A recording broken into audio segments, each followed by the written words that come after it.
bwana, tupo studio tunaandaa jambo la ndugu yangu Dr. Mchongo daktari na lake Miladu. Hivi soni jambo linakuja, tukae mkawakula inshallah, mkawakula. Tupo jikoni. La la la. Mama.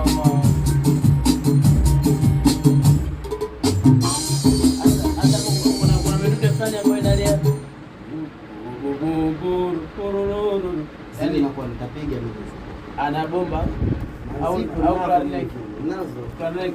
Siwezi kusudia. Sasa hapo tukipata unakuwa tumepata kitu kimoja kikubwa sana. Nazo nitapiga. Hapa naika sample yenyewe biti inaweza. Basi kama ni biti hii ambayo umeweka sasa hivi. Hii haikuwa lengo linamaanisha hivi. Basi lazima uishie ile vyombo. Hapa vyombo bana. Sisi hatuwezi kutoa nyimbo ambayo iko nchi. Kushiba.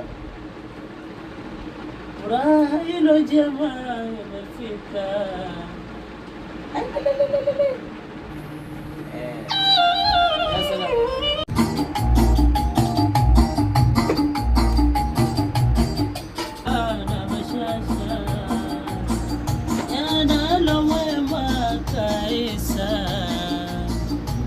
Meshamchukua na Zulfa, barikiwe inuliwe.